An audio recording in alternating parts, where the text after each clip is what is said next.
Welcome back to the Golf Mom Mindset Podcast. I'm your host, Alicia Nicole. This is a place where we talk about all things junior golf, parenting, mindset, and navigating this beautiful journey on and off the course with our kids. If you're a golf parent who wants to support your junior golfer, this is the podcast for you.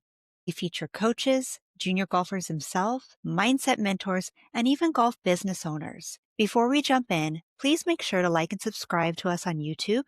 Follow us on Instagram, where we post daily motivational content, as well as listen to us on Spotify, Apple, Amazon Music, and iHeartRadio. And if you find this episode helpful, please share it with another parent. Today, we're diving into a conversation with someone who has worked at reshaping junior golf equipment from the ground up, Kevin Mayoux.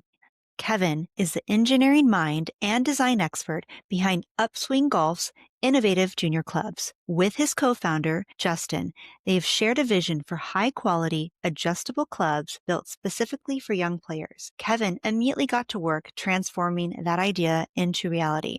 With a deep understanding of club mechanics, performance, optimization, and a unique need for growing golfers. With a deep understanding of club mechanics, performance, optimization, and the unique needs of growing golfers, Kevin created a system that allows each club to adjust in length while maintaining perfect swing weight and feel.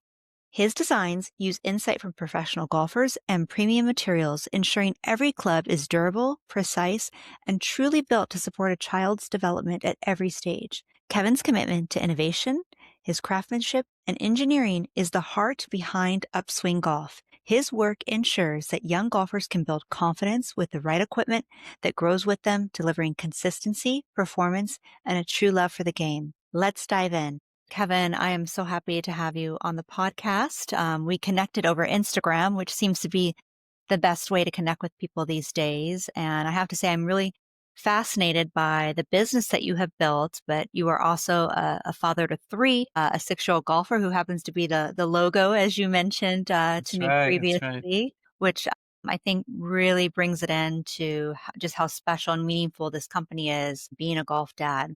I'd like to jump in and just learn what led you to start this business. I know you have an interesting background, so if you could kind of touch on that and what led you to become this entrepreneur. Yeah, no, absolutely. So Justin Giles, my business partner, this is it's so fun to tell the story. We've gotten to the pleasure to share a few times.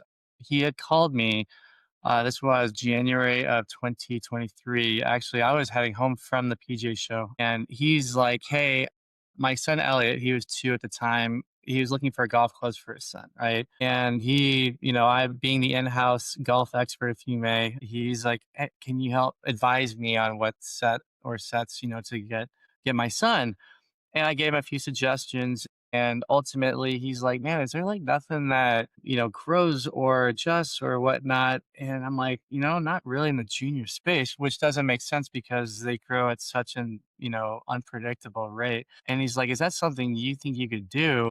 I'm like, "Absolutely." So, that was what we're calling the phone call. And that was basically the birth of the conversation that led to everything. Amazing. Now, Kevin, if you can touch on with your audience that your background, why did your friend call you and want to partner with you on this? Because you have a very unique background and work experience with golf Yeah. clubs. I got very lucky. There's an expression, it's really hard to get into the golf industry, but it's a lot harder to get out. I got my mechanical engineering degree at Texas Tech University. I, truth be told, thought I was going to get into the defense industry. I interned for Rockwell Collins, which is a big firm here in Plano. And I was on the golf course in Lubbock. And I thought to myself, man, someone's got to design golf equipment, right? So I did a quick Google search for golf engineering jobs. The first one that came up was junior designer, Adams Golf, Plano, Texas. And I'm like, come on, like this is a city I essentially grew up in. And I applied. And the day I applied, one of the designers put in a 2-week notice. So like, it was like the stars aligned, and I went in for an interview. And I mean, the rest is history from there. My first job, my first actual role was doing drawings for an iron set that we did for Chad Campbell, and that was for me to learn basically the macro pieces of an engineering drawing for a golf iron, which was really really. I was just like, I'm so hooked right from the start. That led to 2015. TaylorMade had bought Adams in 2013. We had some overlaps, which was fun to, kick it around. They're on Carlsbad. 15, there was a big shakeup. Basically, it was industry wide. There was a lot of, the golf was losing players and it was becoming expensive. So a lot of companies were doing a big overhaul. Well, when they essentially shut down Adams in Texas, I followed my boss up to Chicago, Michael Verska, and I started working for Wilson Sporting Goods. And that's where basically I expanded on more of the touch points of design and golf outside of irons, putters. I got into metalwoods, designing a hollow body club. There's a lot of, science and art to it that I had some, great coworkers that we all synergized together. And what was great about Wilson was we all worked in what's called the Innovation Center. So you're in this big room with all of the racket sports, the team sports guys, obviously golf. They had it was like an unwritten rule, like everyone needs to collaborate with everyone. Some of the best tennis racket designs came from a golf engineer, and vice versa. Some of the cool golf items from a material standpoint came from a tennis guy, and this was around the time that Wilson was getting into the connected sports piece. So we were looking at ways to integrate that in golf. So it was such a cool environment to really just nerd out, which I'm like, this is my toy story. You know what I mean? Right. And so that's where I met my wife. We got today's actually our 7-year anniversary, which is The funny. anniversary. Yeah, Now, is thank you. your Kevin, is your wife also an engineer, or what was her role, where you met No, at work? She so she graduated from Indiana University, so a big weekend for her as well with beating Ohio State. But she got into sales and marketing. Her degree was in marketing. She was working for the Wirtz family, for Wirtz Beverage out there. So she's in alcohol, spirit sales. So we met online actually through an app called Bumble, which I'm sure I don't even know if it's around anymore. I started to get this itch, and this comes from my dad, who was an entrepreneur. And I knew I had inside me to want not more. I was very satisfied and fulfilled by designing golf. Managing and running something bigger than, my own individual roles within a company. So I actually started a consulting business. This was a pretty straightforward, I mean, it's like a no brainer for me to do this because it allowed me to expand my creativity. I was kind of, I felt like I was just in a position. I'm like, man, I want to explore and like offer certain design, like brainstorming to multiple entrepreneurs or different companies and just say, yeah, I want to do consulting in physical design. And that what was really cool is that led to a lot of my friends who knew my strengths and said, hey, I've got this idea. Can you help me get it off the ground? And I had, I'd say year to date, really, not year to date, but since the origination of consulting, about 3 businesses that were off the ground and actually produced products within the market. And it helped them just go from napkin sketch to prototyping. That's all it took. Right? I mean, obviously, there's a lot more to it than that, which I'm sure we'll jump into Yeah, with Upswing. But sure, and that fulfilled like part of me that's like, man, it's so cool. Like almost like, yeah, of course I'm doing it as a business to earn money to feed my family, but also it got me to have like I'm not philanthropic, but more of like hey, I need to communicate some of these, let's call it, procedures to go from drawing on a napkin to getting a prototype and getting a product in the market. And I had a strength in visualizing, and it was fun for me to like people understand like, okay, that's how it works, or that's how now there's so many things I still have to learn as an entrepreneur and then designer, but like it got to a point where I'm like, man, this is fun. It's an easy lift for me to help friends and strangers for that matter. sure, And so that's when the consulting business took off, and I had clients overseas. And ultimately, I said, "Hey, my wife got a job offer down in Dallas." So very crazy, like, "Hey, okay, we're moving back home now." So to speak, I am. She's obviously grew up in Southern Indiana, but then relocated back to Dallas, and that was fun to, just see my old friends, start playing hockey league with all my buddies that I skated with, growing up. And, it's like nothing changed. I just had a different role when I came back. Right. sure. So, are you a hockey player, not a golfer for hobby, I guess?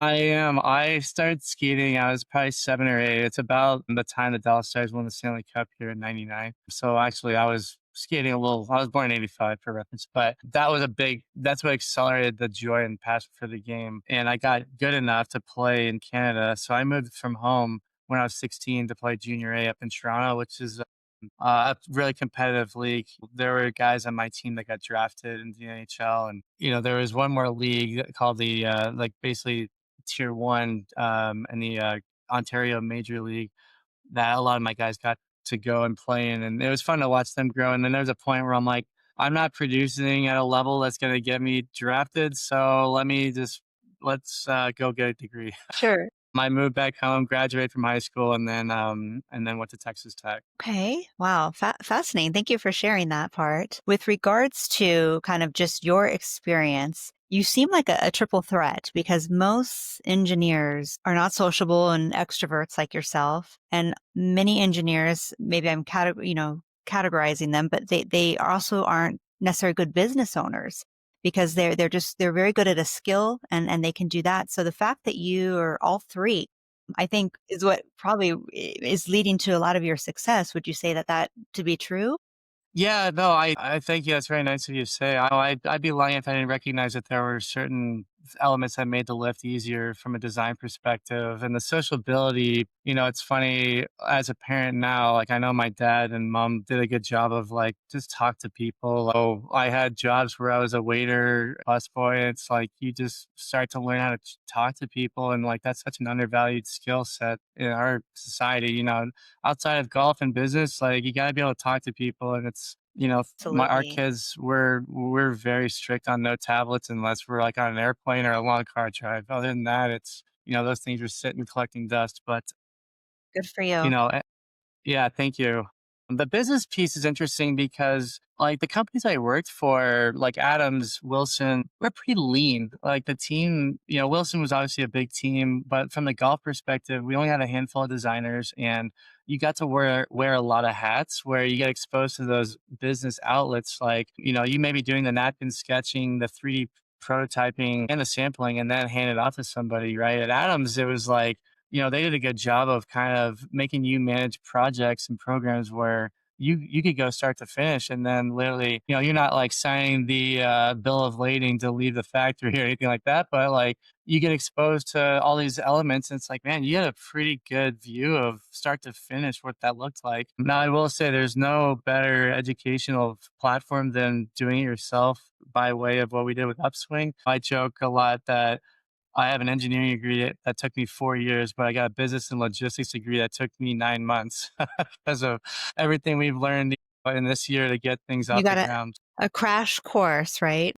That's right, exactly. Which, you learn things the hard way, in some degree, and I don't think there's any better way because you'll never forget certain things you did or did not do on your first go around, and that's a big piece too, is being resilient and learning from mistakes and moving into uh, the next, I guess, launch and next products that we're going to go through. So, yeah, it's fun. It's a lot, but it's a lot of fun. Talk to me a little bit about really, the year that Upswing started and how far you've come from the first day to where you are now, which is exciting because in a little bit you'll be going to the PGA show, which is huge. I mean, people wait years to be able to go. So the fact that you're going at such a new point of your business is a credit to the success that you're already Yes, PJ show last year. Well, this year, I guess the last PJ show. That's where we were like our Hello World, if you may. Had a nice little 5 by 10 booth, which is about 1.5 people of comfort space there, at the inventor section, and we basically went there with a concept, right? We're like, hey, hopefully people like it. The heads we had were actually 3D printed. They weren't full production. We were like, hey, we can't afford to not present this at this time. And it was a cross your fingers moment. Well, like we ended up winning the most innovative product for the inventor section for the show. The traffic we had was just incredible. It was one of those moments where Justin and I sat there. He had his wife helping there, and there's a funny picture of Justin and I just sitting, like we were just sitting on our butts, like all of our stuff's around us. Like, man, what a 3-day sprint that was in like initial order went from around 250 sets worth because we're like, hey, let's just test the waters. That was the order we put in to 3,500 in a matter of days. And it was just, it was incredible. I mean, moving into this next PGA show, we'll have a lot different look. And it's just so exciting because, again, we were like, man, we hope people like this. And it takes off to like, okay, how do we scale? Like, it's a proven product. Parents are getting benefits, and next year we have a lot of cool things that we're gonna introduce, and then we couldn't have done it without the success of this first year. Yeah. And the show itself is the best stage in the world to present new golf products.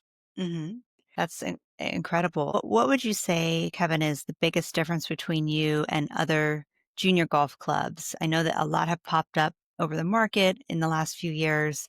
In addition, the big name brands are now trying to get into that. What would you say, to someone at the PGA store? What is kind of like your tagline of what makes you stand out? Yeah, I mean, we have a combination of elements that a lot of junior golf brands have, but they don't all have like all of them, right? I'll say the best part for last. We obviously started with premium. We wanted to make sure that kids are getting the best materials to hit for durability, longevity, but performance, right?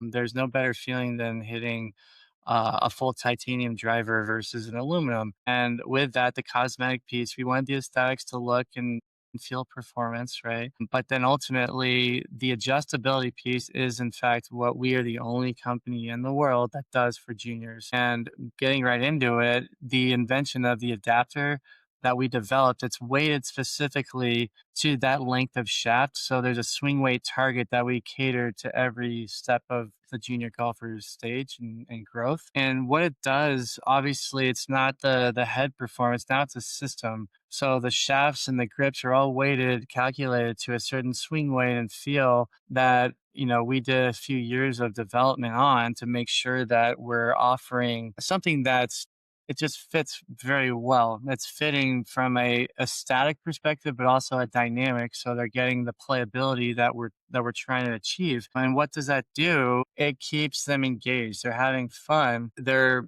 utilizing the things I touched on earlier, the premium nature, the aesthetics. They look great.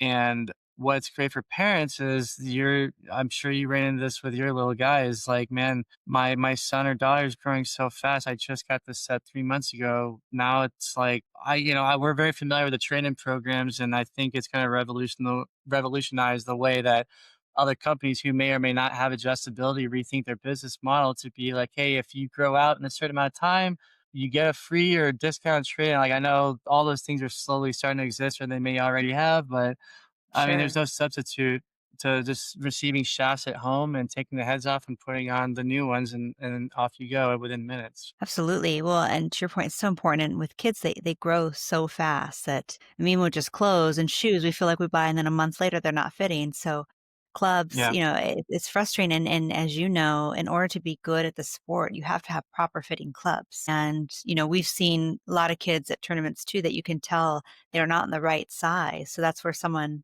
like you might come in handy to say, with upswing clubs, they can adjust them and it's just a different prototype. You mentioned earlier in the interview, you talked a little bit about some of the material, and I think you might have mentioned, if I'm saying it correctly, like a hollow shaft or Yeah. something. What did you say there? And can you expand upon that and what makes that unique or helps with swings? Sure. No, like from the club head perspective, like a driver, fairwood, hybrid, and some irons, basically are what's called hollow, meaning it's like a Hollow. shell, right? Oh, that's what I was referencing. Those are some of the design elements that I harnessed, if you may, while going through my design career. And why that's important, you think of mass properties. If I've got a certain material that's got a density and I need to control the wall thickness of the face, the crown, the top, or the bottom, the sole, but to output a total mass, a center of gravity, but a thing that's not spoken about a lot is the modal feedback. So how it sounds, because when you strike the face on a hollow object, it's going to resonate a frequency that outputs sound. So if it Right. sounds bad, it will inherently manifest a poor feel, right? Which is something that we learned while doing some sound testing, not upswing. This is in my past career. And there's like a target frequency that you can actually calculate within a 3D software now, which is incredible. And you can then add different internal structures to mute or enhance depending on what your target is. So that's the Fascinating. hollow element of it. Yeah.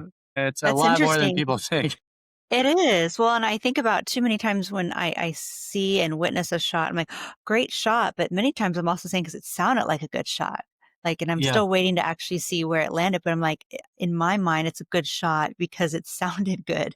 So to your Yep. point, if it sounded bad, I might like play a trick with your mind saying it's a bad shot because the sound. And honestly, like Kevin, this is fascinating because I just all this stuff that goes behind the scenes, I never even like thought about. And I'm sure a Sure. lot of other parents and junior golfers don't think about, right?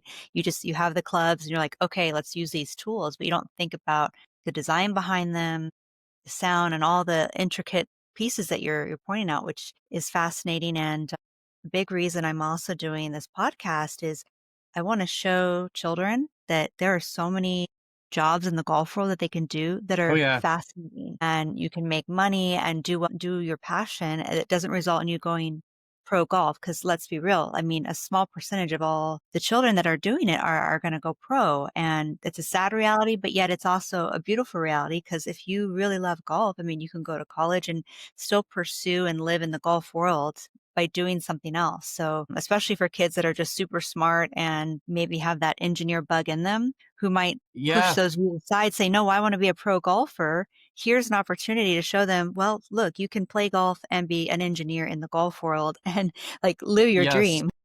Yeah, I mean, that's I have told my wife, when the day comes I retire, like, I'm definitely one of those guys that's not gonna ever stop working, so to speak. But I know at some point I've been blessed with the ability to communicate to your point, but also explain things that may seem complicated with that of mathematics or design or whatnot. So I know 100% I will do some form of, and this is actually gonna be something that happens, sooner than later, where I will educate young engineers on the path of golf club design. Math is something, that comes through when you go to university, like that's to your point of like having those different benefits of the design piece, the sociability, and then the business aspect. Though it's great to be somewhat subterranean from like a micro understanding, but then if you went really deep in the engineering world, you probably are very introverted because your mind is just so like consumed with all these pieces, and that's why they're brilliant engineers, right? And then Right. businessmen that may or may not know the design piece,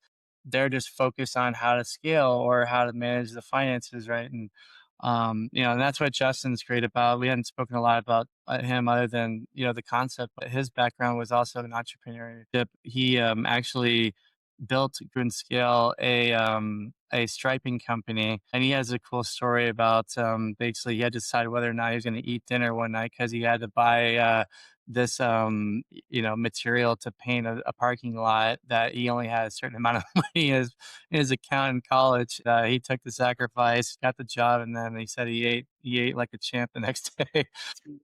I love to Those hear little it. stories shape that drive. Like you've proven yourself, you have what it takes. I mean that's a huge part of it. Well, and it sounds like between the two of you, you guys are like the perfect business marriage, right?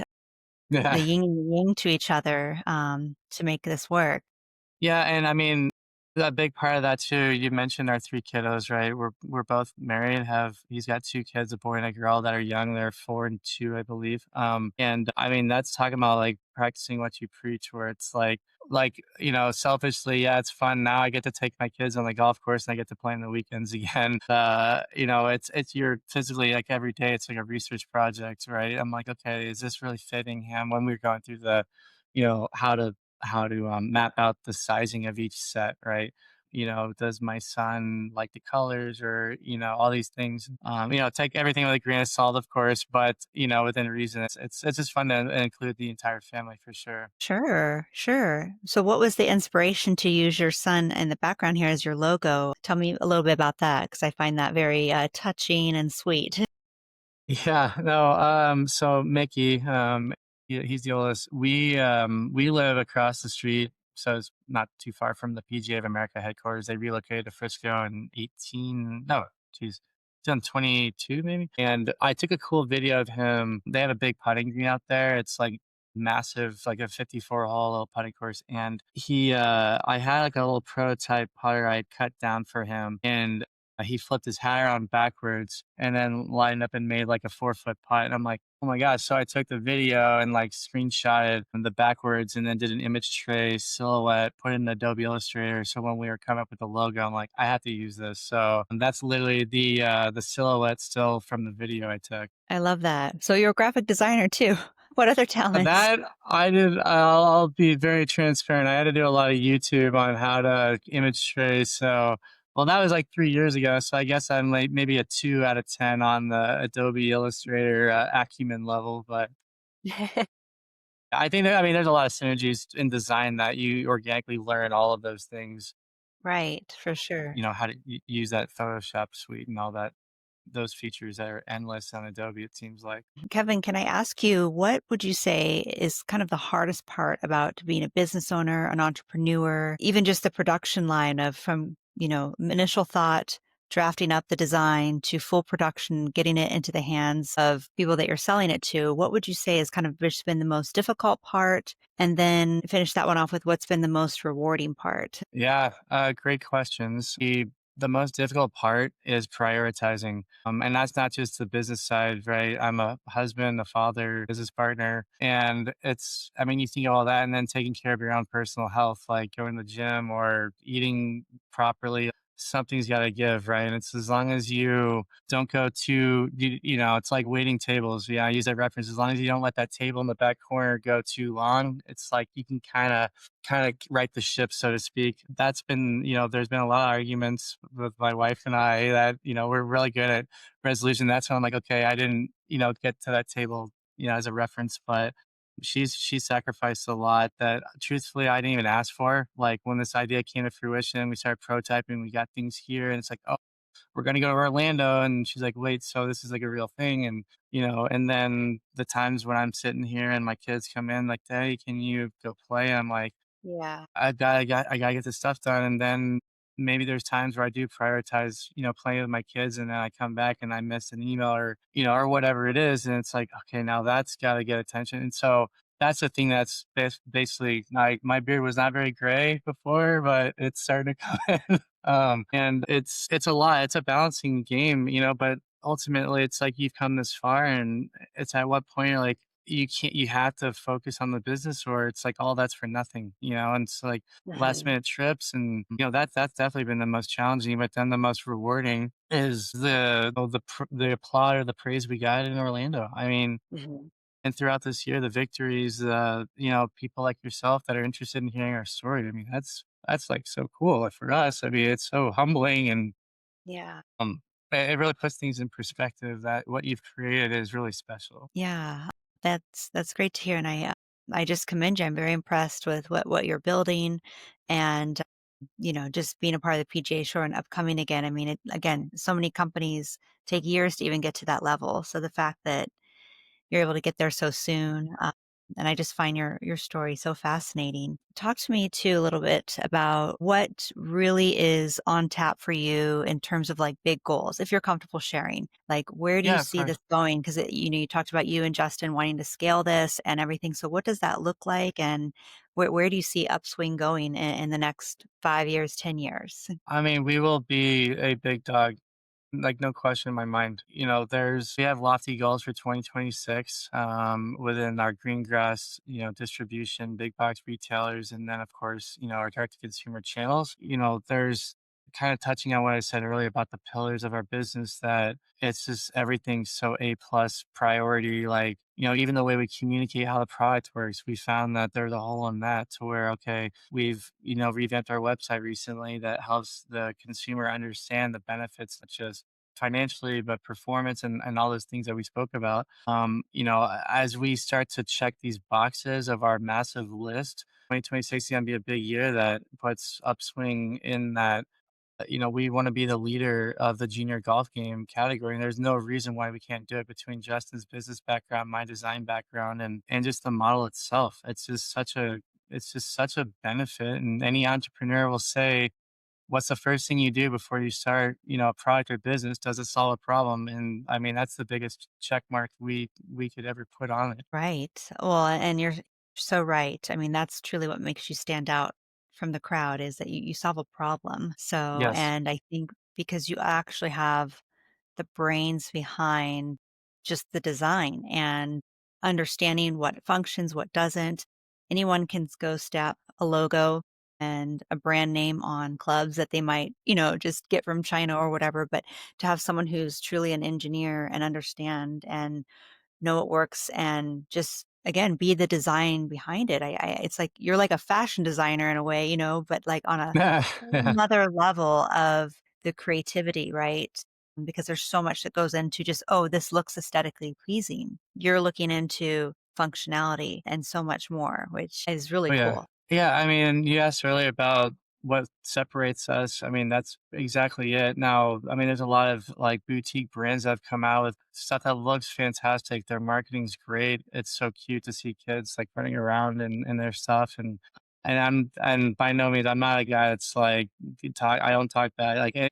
I know what it takes to start even that, and it's like that will separate us. And it's like, let's say if our marketing dollars weren't spent in a way that communicates our product better than theirs, we would lose. And that's a shame because we know our stuff is just geared to help kids play better, have fun, and all these things, right? So, that's a challenge. It's like, that's why it's really important to speak with yourself and, invest in making our website a little more communicative and Instagram, and we've done all those things in the recent past, and we're already seeing the traction of like, hey, I get it. It's not just we didn't white label an open tooling model out in Asia, and that's a big difference for sure. Before we wrap up here, Kevin, I'd love to hear what are you most looking forward to with the PGA show coming up? Can you touch on that? Yeah, of course.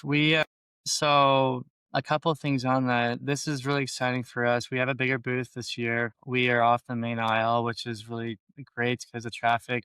We had amazing foot traffic tucked away in a corner. I'm really curious to see. I think we may need to rethink the manpower that we've hired to help us out. But we're launching our girls line, which is really exciting. I got to design a shaft from scratch to kind of help for the girls. The new aesthetic looks great. I want to show you, but I can't right now. And we've got demo day this year, which we didn't last year. So now we can have people test and feel the Tuesday while we're in Orlando. And we actually have another one on the Monday, I think, while we're out in Orlando. But just kind of like, okay, it was a concept, and that was January of this year. And then going into next January, it's like we have all this inventory, and now we have new products, and now we have a bigger team and a bigger booth. It's like, it's just a cool, like, it'll be a pinch me moment looking back because I think we'll have enough people to help out where I can probably take a breath and do a lap and just absorb like what we've come up with this year and where we've gone and then where we're going. More importantly, is very encouraging. I would love, and I hope that on Instagram you do a lot of behind the scenes Oh yeah. videos, stories, because I feel like that would be really fascinating to see. And to your point, kind of just stepping back and this whole taking it all in and being like, look how far we've come. And I think that'd be well, Kevin, as we wrap up here, if you can please share with our audience how they can find you, how they can purchase Upswing Golf Clubs. We'll have all of that in the show notes. But if you can just share with our audience the best way to connect with you. Yeah, of course. The website is www.upswinggolf.com. Our Instagram handle is Upswing Golf Clubs. And then just any generic email questions on sizing or, anything at all, info@upswinggolf.com. Kevin, I appreciate you being here. And if you have liked this episode, please share with other parents, junior golfers, and be sure to like and subscribe. And we'll see you in the next episode.